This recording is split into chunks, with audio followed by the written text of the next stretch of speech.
tell me she loves me, then I'll be someone.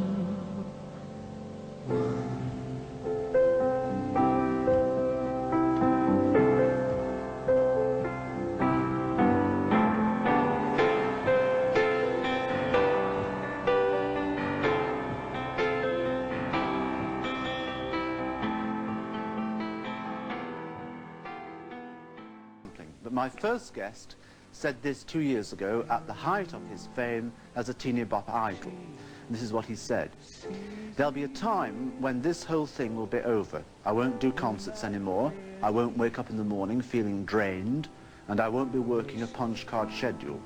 I've had to sing when I was hoarse. I've had them with a gun at my head almost. I have an image of myself in 5 years' time. I'm living on an island. The sky is blue. The sun is shining and I'm smiling. I'm healthy, I'm a family man." Ladies and gentlemen, here to tell us how far along the Freedom Road he's travelled, David Cassidy.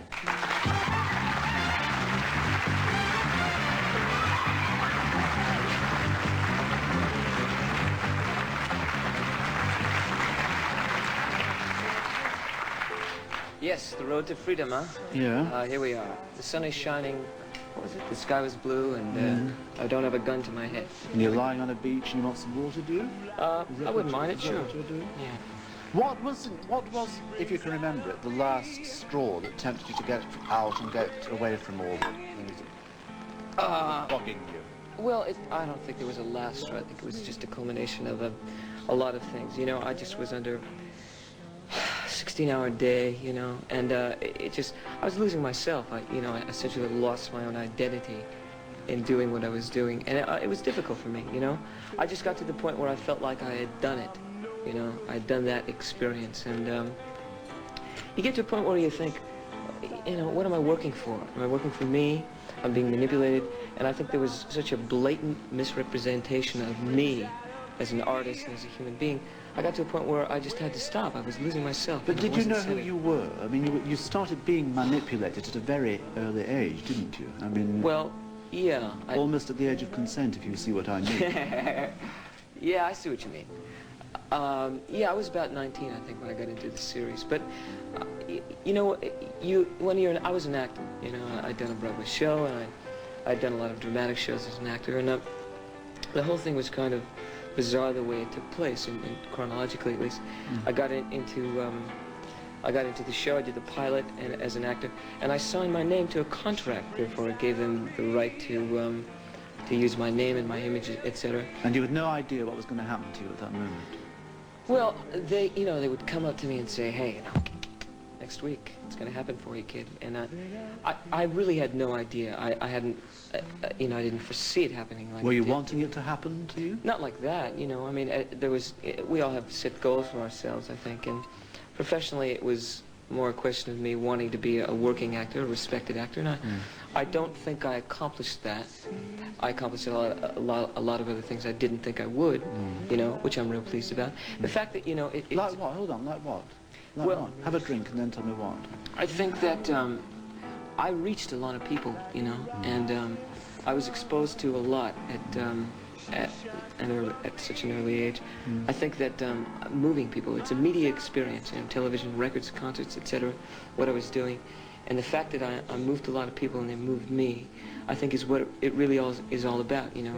Without the people, you're nowhere. And the fact that there are that many people out there that ended up caring. But they didn't know who you were. No, what they saw was something they thought was me. Consequently, that's why I'm here, and you and I are talking the way we are.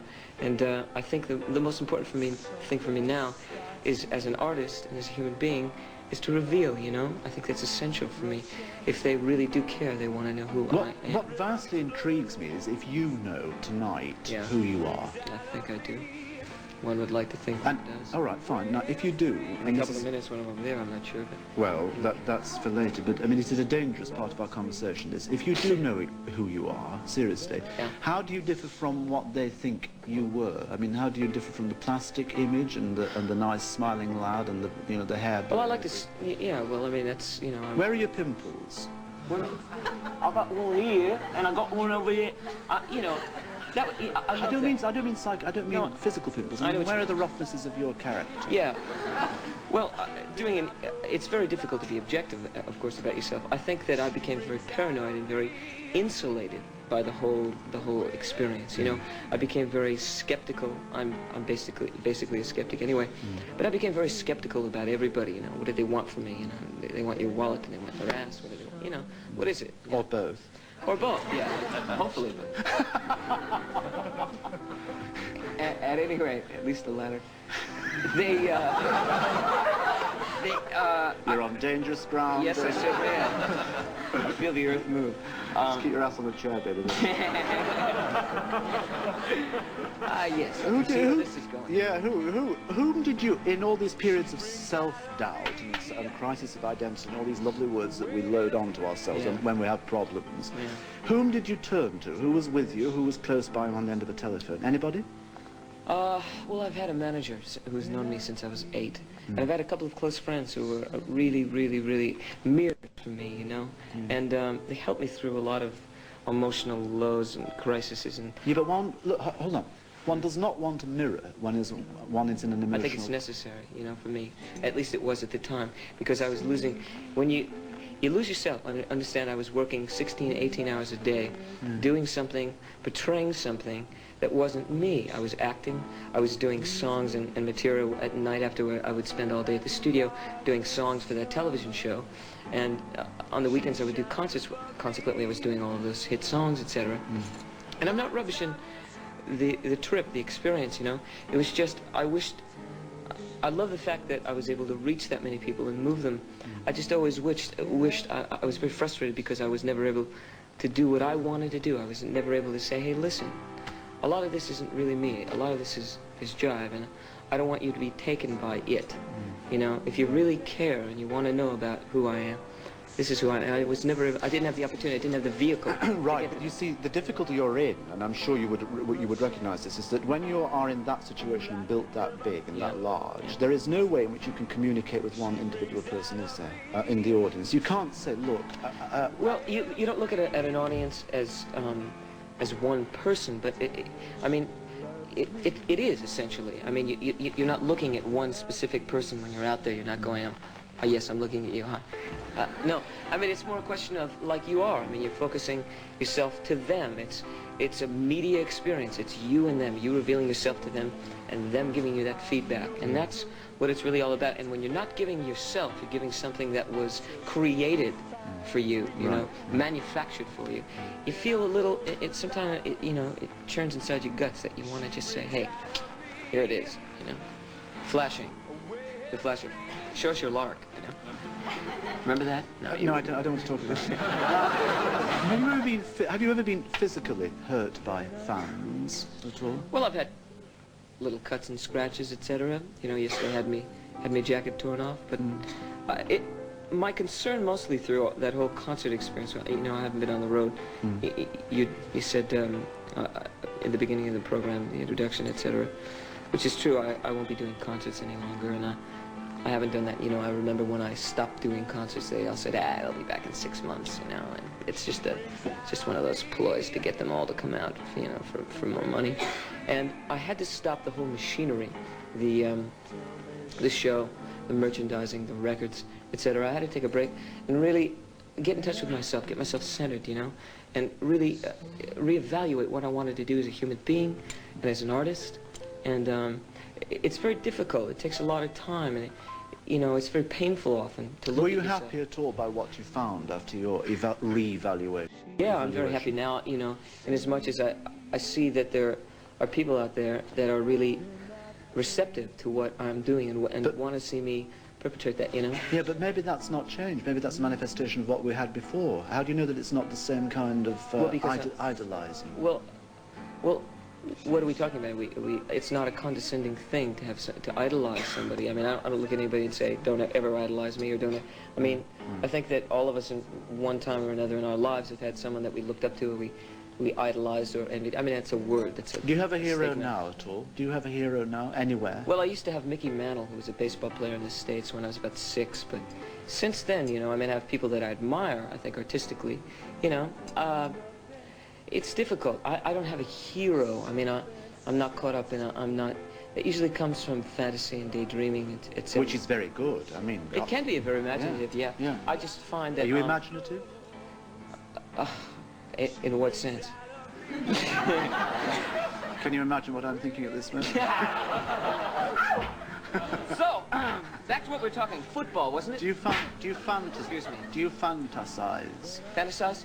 Yes. Yeah, I fantasize quite often. I've been in the cupboard a few times, you know. Wonder what's going on out there. Yeah, I do. What cupboard is it you have been in? Actually, I'm a voyeur, you know. Really? Revealing myself right now. Revealing all? Yeah. Well, you're, I presume, wealthy enough to really cut out tonight. If you could walk out of this studio, I presume.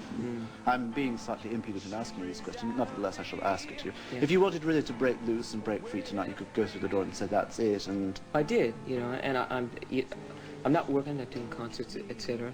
You know, there's a lot of money to be made. When I stopped doing concerts, I was doing those big stadiums, etc., that were made for football and soccer and hockey and things like that. You know, there's not a musical experience that can take place that's really, to me, that is satisfying, at least not for me as an artist. I don't think it's for people as an audience, you know. I think that essentially the best musical experiences I ever had were in concert halls, etc. And if I ever got back to touring, and I would like to do that when the experience does evolve further, you know, I said I would come back and do, I didn't say I'll never tour again. What I did say was that I was going to stop doing that until the experience changes. I think it is, you know, on the feedback I'm getting on an artistic level, and it's all, I suppose, how you equate success. The last two albums that I've made, new one that's coming out next month, the reviews I've gotten on it, etc., have been most complimentary, where they never were before, you know, on an artistic level. They always rubbished them and they sold a lot of records. Well, perhaps they've seen you suffering a bit. I mean, quite genuinely. They've seen I'm you, not suffering now. No, but you have obviously gone through some kind of crisis bit and decided what to do. Sure. There's nothing that pulls the critics back to your side so much as to see you being in a human situation and behaving like an ordinary kid. Yeah, well, I think an ordinary kid. Yeah, well, I don't have He's my just tennis shoes on tonight, but I wish I had. Well, you have ordinary kid shoes on tonight, so it doesn't matter. Talking about ordinary kids, you have an extraordinary brother who's embarking on almost the same career as you. So I understand. I said that not facetiously because you of course you said it facetiously. I didn't, honestly. I do know he's made a record, but he and I really don't discuss those kinds of things. I mean, I think that he's learned perhaps a lot about what one goes through, and seeing me go through my emotional highs and lows, and saw a lot of the pitfalls. You know, he comes from a show business family, his mother and father. Does he talk to you at all? Yes. As a matter of fact, in the last year, he and I, he's very sophisticated for his years. Shut up back there. He's very sophisticated for his years, and he's bright, you know. And being 17, you know, it's very easy to criticize somebody, you know, for making a record, the kind of record that they produced for him. I think it's a game. The machinery behind an artist suddenly says, well, he's David Cassidy's brother, so we'll make him this kind of a record, therefore it's a natural for him to do that. He sees that. He wants to be successful. And do you think he's learned by anything that he's seen happen to you? Oh, I'm sure he has. He's very perceptive, and I hope it happens for him.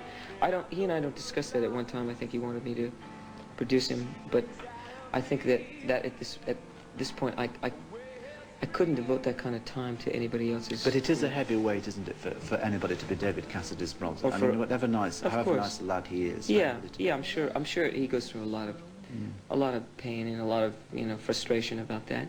And I mean, there's no denying it. The thing is just to accept it, and to make whatever mark he's going to make for himself. You know, if he's good. I mean, he's 17, and I think for 17 he's quite good. You know. How good, I don't know. I mean, at 17, who knows? I mean, you're 17 years old. I mean, what did I know at 17? You know, I was sitting in the boys' room smoking cigarettes. Oh, how awful. Shucks. How dreadful. You're getting offers of films, aren't you? The film scripts are pouring in. I have had a number of them. Unfortunately, people that are behind the machinery behind the film industry and the people that make those decisions have a tendency to be unimaginative. And I'm not saying all of them, but for the most part, they see something that is successful, and like most folks, they don't want it. They want to obviously capitalize upon that. You can't blame them for that, can you? Yeah, no, you can't at all. And have you had some bizarre offers, or? Yeah, a couple of blue movies here and there, but It wasn't me, you know. It's either that, you know, it's quite bizarre. It's either that, or it's, you know, Disney-esque kind of boy meets dog meets boy, meets sheep. The sheep is the one on the left. Yeah, right. Listen, whatever it is that you've decided to do, I hope that you do it with the same kind of articulate enjoyment that you've obviously got exposed in yourself tonight, which I've quite enjoyed. I was a bit sceptical at the beginning. I thought, So was I a bit. Were you? Well, you know, I have heard. Oh, here I go. I've heard many good things about you and about the program, etc. And the reason I'm here. Catch him on this. The reason I'm here is essentially, I think, for an artist to, for me at least, you know, having gone through that experience, is to reveal and to find, you know, for me to, I think, emerge as an artist, but as a person. It's nice to have that opportunity, and you've given that to me. Thanks for doing it tonight. And before you go, you will sing for us, will you? Well, I'll certainly try. Ain't much in the old throat, but I'll give it a go. The song is called Then I'll Be Someone, David Cassidy.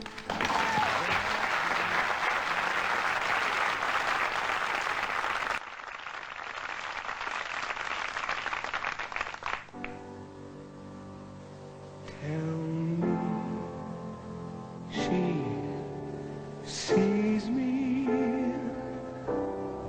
then my prayers be heard. Tell me she needs me like a rising sun. She shines above me. My time is coming. Tell me she loves me, then I'll be someone.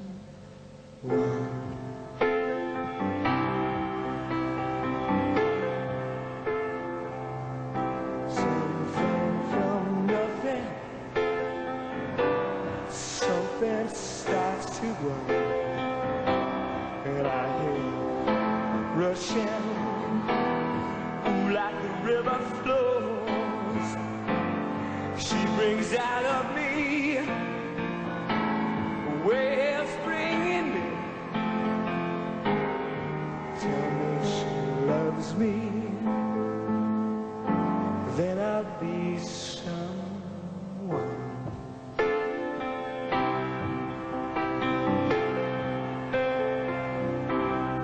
Until she fills me, I'm no good, empty,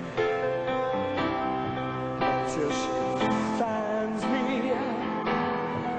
then I'm no good, lost. She brings out of me a wellspring in me. Tell me she loves me, then I'll be someone.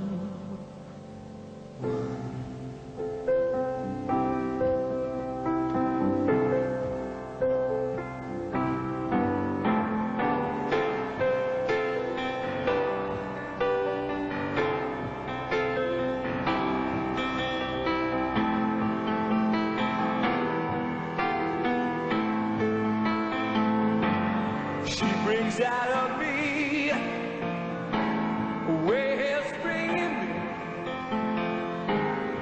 Tell me she loves me, then I'll be